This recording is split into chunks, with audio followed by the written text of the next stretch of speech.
Dans cette vidéo spéciale budget, nous allons faire le bilan du mois d'avril 2022 en ce qui concerne les revenus et les dépenses, dépenses fixes, dépenses variables, en sachant que c'est un mois durant lequel on est parti une semaine en vacances avec ma compagne, on est parti à l'île de Ré, c'était vraiment une semaine au top, on a bien profité, on verra ça tout à l'heure sur mon écran. Mais juste avant ça, j'ai une petite révélation à vous faire. En effet, plusieurs personnes m'ont demandé ce que je pouvais faire comme métier. Et c'est vrai que, je vous l'avoue, au début, j'ai un petit peu hésité parce que c'est pas forcément quelque chose que j'ai envie d'exposer aux yeux de tous. Mais après réflexion, je me suis dit, on est sur une chaîne qui parle d'argent, on est sur une chaîne qui parle d'objectifs financiers, de se fixer un objectif, d'atteindre la liberté financière, voire même de devenir millionnaire. Donc à un moment donné, je pense que c'est quand même important de savoir quel est mon métier. Après, c'est pas forcément la chose dont on va parler sur chaque vidéo parce que il y a plus intéressant que ça. Mais je pense que ça permet de mieux situer un petit peu le personnage que vous avez en face de vous parce que si on a tel ou tel montant en termes de salaire, forcément on part pas du même niveau. Après, je vous ai déjà expliqué que mon tout premier salaire en septembre 2007, c'était 1363 euros. Et je m'en souviens très bien parce que c'est vraiment quelque chose qui avait été un choc pour moi. Donc, j'ai aucun problème à parler de l'évolution en termes de salaire que j'ai pu avoir. Et vous allez comprendre aussi pourquoi, à un moment donné de ma carrière, j'ai réussi à franchir un petit cap en termes de salaire. J'arrête de faire du blabla, je vous donne directement le métier que j'exerce. Je suis, roulement de tambour, enseignant. Pour tout vous dire, je suis professeur en collège et je vais maintenant vous laisser répondre à la question suivante. À votre avis, quelle est la matière que j'enseigne? Parce que parfois, on voit une personne qui nous dit être enseignant et on se dit, je suis sûr que tu es prof de maths ou je suis sûr que tu es prof d'histoire géo. Et parfois, on est complètement éloigné de la réalité. À d'autres moments, on trouve la bonne réponse. Donc, je suis curieux de savoir, selon vous, quelle est la matière que j'enseigne au quotidien en collège. Petite précision, il faut savoir que j'enseigne depuis 2007. J'avais réussi à obtenir le concours durant l'été 2007. Je l'avais déjà passé en 2006, mais je l'avais raté, donc j'ai dû attendre un an avant d'obtenir ce concours. Ensuite, j'ai fait quelques années d'expérience professionnelle. J'ai vraiment attendu de faire un petit peu mes preuves sur le terrain parce que je partais vraiment de loin en termes de, comment dire, de confiance en moi. Parce que quand j'étais plus jeune, j'étais vraiment quelqu'un qui doutait en permanence. J'ai encore parfois ce restant dans ma tête à me poser 50 milliards de questions. Donc j'avais besoin de faire mes preuves sur le terrain. Mais dans un coin de ma tête, je savais que je voulais passer un jour un concours très exigeant, très sélectif qu'on appelle l'agrégation. C'était vraiment le Graal pour moi. Je voulais vraiment me lancer ce défi et en plus de l'obtenir du premier coup. C'est ce que j'ai réussi à faire en 2014. Donc j'ai réussi à devenir agrégé en 2014. C'est quelque chose que un jour je peux avoir l'occasion de vous parler parce que si c'est quelque chose qui vous intéresse que je fasse un jour une vidéo plus perso par rapport à cette période particulière durant laquelle j'ai passé l'agrégation parce que c'était vraiment une année très spéciale. J'ai fait énormément de sacrifices, j'ai arrêté de faire d'autres choses que je faisais à côté. Ça a d'ailleurs eu des conséquences au niveau financier. J'ai même mes parents qui m'ont aidé un petit peu durant cette année-là. Je les ai remboursés au centime près sur les mois suivant l'obtention du concours. Mais c'était vraiment une période particulière. C'était une période de sacrifice, d'effort, de persévérance. J'ai même comment dire, fait des sacrifices sur mes vacances. J'ai failli en payer le prix à un moment donné parce que ça devenait compliqué. Donc bref, dites-moi dans les commentaires si vous souhaitez un jour que je vous fasse une vidéo plus perso par rapport à ça, parce qu'il y a énormément de choses à dire. Il y a énormément de choses aussi que je me suis prouvé à moi-même. Il y a énormément de choses que j'ai utilisées à ce moment-là, notamment dans le domaine du développement personnel. Donc dites-moi dans les commentaires si c'est le genre de vidéo qui peut vous intéresser. Bon allez, trêve de blabla, on bascule sur mon écran pour découvrir le bilan du mois d'avril 2022. On va commencer par les revenus. En rappelant que je me suis fixé l'objectif de mettre 12 000 euros de côté durant cette année 2022, j'ai commencé officiellement en février, donc ça fait un décalage d'un mois. Donc là, c'est le troisième mois de ce challenge. Sur les 2 premiers mois, j'ai réussi à avoir une moyenne de 1 000 euros par mois. On va voir ce que ça donne sur ce mois, en sachant que certains mois sont un petit peu en dessous de 1 000 euros, mais seront compensés par d'autres mois où je serai capable de mettre un peu plus de 1 000 euros de côté. Mais on est vraiment sur cette base de 12 000 euros à l'année pour investir beaucoup plus massivement sur les marchés financiers. Au niveau du salaire, sur ce mois d'avril 2022, 3 156,34 euros. C'est un mois durant lequel certaines heures supplémentaires ont été versées. Au niveau du virement que me fait ma compagne, ça c'est nos arrangements personnels pour être à l'équilibre en termes de dépenses, 235 euros. Le salaire multisport, l'école multisport dans laquelle je travaille, que j'ai même créé avec ma compagne, 77,35 euros. Donc ça fait un total de revenus de 3 468,69 euros au niveau des revenus.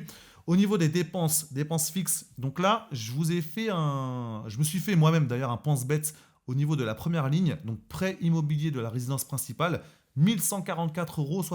On va juste parler un petit peu de cette ligne parce que moi, je la mets dans les dépenses fixes, mais finalement, on a quand même une bonne partie de capital amorti. Donc, dans chaque mensualité, On pourrait se dire, et c'est même pas on pourrait se dire, c'est que c'est réellement comme ça, que cela correspond à de l'épargne. C'est de l'argent qu'on met de côté, même si pour l'instant, c'est pas de l'argent qu'on voit parce que c'est plutôt de l'argent qu'on dépense.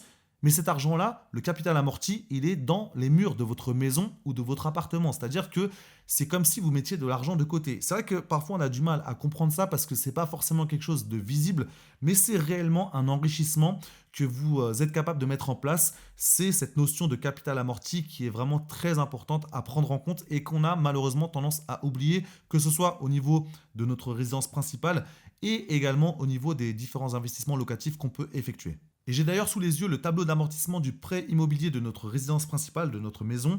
Et quand je regarde l'échéance du 5 avril 2022 que j'ai réglé en début de mois, j'ai ici un capital amorti de 880,27 euros.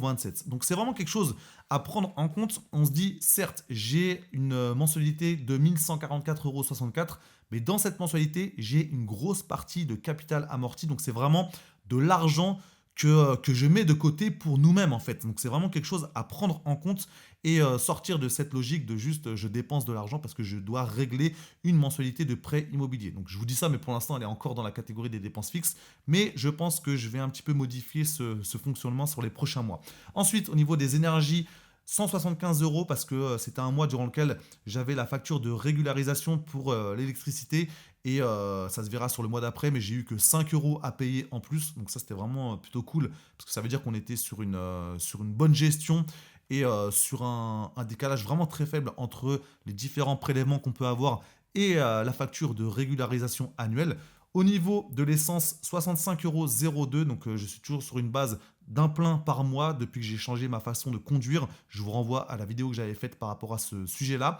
Au niveau des taxes, 88 euros. Service bancaire, 8,04 €. L'eau, 53,73 €. Les différentes assurances, 97,92 €. Les télécoms, donc c'est le forfait mobile et la box internet, 27,98 €. Et enfin l'alarme, 32 euros. On arrive à un total de dépenses fixes de 1692,33 €. Au niveau des dépenses variables, en premier, repas plaisir, donc 71,62 €. Ça, c'est vraiment une ligne qui me tient à cœur parce que c'est souvent des moments soit où je suis avec mes amis, soit je suis avec ma compagne et on se fait vraiment un repas qui nous fait plaisir. Donc, c'est vraiment pas une ligne sur laquelle je veux rogner parce que sinon, je me prive de tout et ça n'a plus trop d'intérêt d'essayer de gagner de l'argent si de l'autre côté, j'arrive même plus à en dépenser. Donc, ça, 71,62 € sur cette première ligne.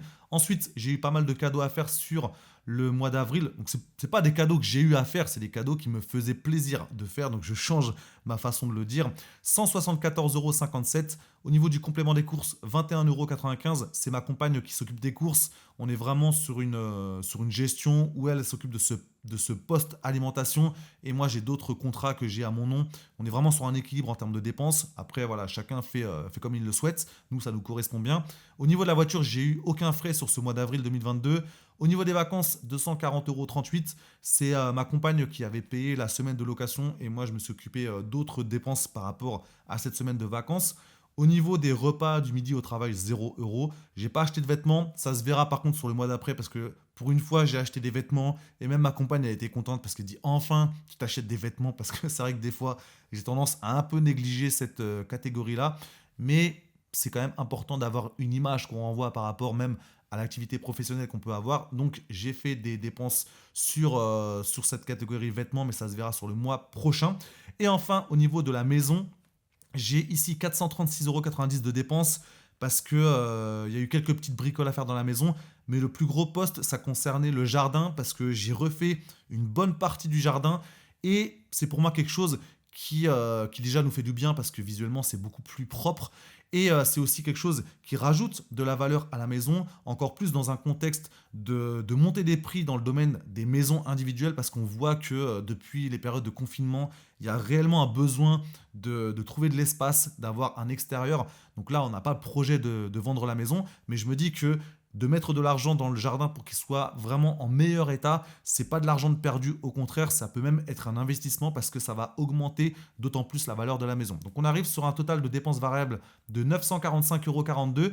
Et si on fait le total dépenses fixes, dépenses variables, on est à 2637,75 €. Et on arrive donc à une différence entre les revenus et les dépenses de 830,94 €. Donc je suis un petit peu en dessous de mon objectif de mettre 1000 € par mois de côté pour les investir. mais je sais que ça va être compensé par d'autres mois durant lesquels j'aurai moins de dépenses variables parce que là, j'ai quand même eu pas mal de dépenses que je n'ai pas chaque mois parce que quand je regarde 436 euros de maison et 240 euros pour les vacances, c'est pas des choses qu'on va retrouver tous les mois. Donc je ne suis pas inquiet sur ce challenge 12 000 euros d'épargne. Je suis en bonne voie pour l'atteindre. Mais il faut quand même rester vigilant pour être vraiment capable de ne pas dévier de trajectoire et être vraiment pardon, concentré sur l'objectif qu'on s'est fixé. Concernant le jardin, j'ai d'ailleurs terminé hier soir de semer parce que j'ai refait à peu près un tiers du jardin. Les deux autres tiers, je les avais refaits en 2020 durant le premier confinement parce qu'on était tous les jours à la maison. Donc j'avais quasiment que ça à faire. Et c'est vrai que j'en ai profité à ce moment-là pour refaire le terrain entièrement parce que c'était presque un terrain vague auparavant. Mais j'avais un dernier tiers à effectuer. Donc j'en ai profité ce début de semaine parce que là on est mercredi. J'ai fait lundi, mardi pour terminer cette partie du jardin. Et en plus ça me fait du bien d'être dehors, ça me fait du bien de m'aérer un petit peu l'esprit. J'ai passé le motoculteur, j'ai vraiment rattrapé les différences de niveau qu'il pouvait y avoir. Ensuite, j'ai rajouté de la terre, c'est pour ça que ça se voyait dans le budget. J'ai quelqu'un qui est venu me déposer de la terre pour vraiment compenser ces différences de niveau. J'ai ratissé pour avoir quelque chose de propre. Ensuite, j'ai semé, j'ai enfoui un petit peu les graines, j'ai passé le rouleau, j'ai arrosé. Donc là, je suis vraiment sur un moment où je n'ai plus qu'à attendre que ça pousse et à arroser régulièrement. Donc c'est vraiment le moment que j'adore parce que là, je vais être à chaque fois à regarder s'il y a le moindre petit brin d'herbe qui va sortir de terre. C'est vraiment quelque chose, moi, qui me fait du bien. Bref, je suis en train de vous raconter un petit peu ma vie. Mais comme j'ai terminé hier soir, j'avais envie de vous parler un petit peu de ça. C'est peut-être aussi quelque chose que vous aimez faire, jardiner. Moi, je sais que ça me fait du bien. Ça m'aère l'esprit. Ça m'évite d'être tout le temps sur l'ordinateur. Et ça me permet aussi d'avoir des nouvelles idées parce que quand on est concentré sur le jardin, on passe le râteau, on a parfois l'esprit qui gamberge un petit peu et on a des bonnes idées qui surgissent à ce moment-là. Donc bref, si vous avez aimé la vidéo d'aujourd'hui, n'hésitez pas à mettre un maximum de pouces en l'air, ça aide énormément au référencement de la vidéo, ça aide l'algorithme de YouTube à mieux la référencer, à mieux faire connaître la chaîne. Vous êtes mes meilleurs ambassadeurs, donc un grand merci à vous. Dites-moi dans les commentaires la matière que vous pensez que j'enseigne en collège et dites-moi également si vous souhaitez que je vous fasse un jour une vidéo un peu plus perso par rapport à cette année où j'ai passé l'agrégation. Il y a énormément de choses à dire par rapport à ça. Mais si vous n'avez pas envie que je fasse une vidéo, il n'y a pas de problème, je ferai d'autres types de vidéos. C'est vous qui décidez par rapport à ce sujet-là. Donc un grand merci à vous pour votre soutien et votre fidélité et je vous dis à très bientôt pour la prochaine vidéo.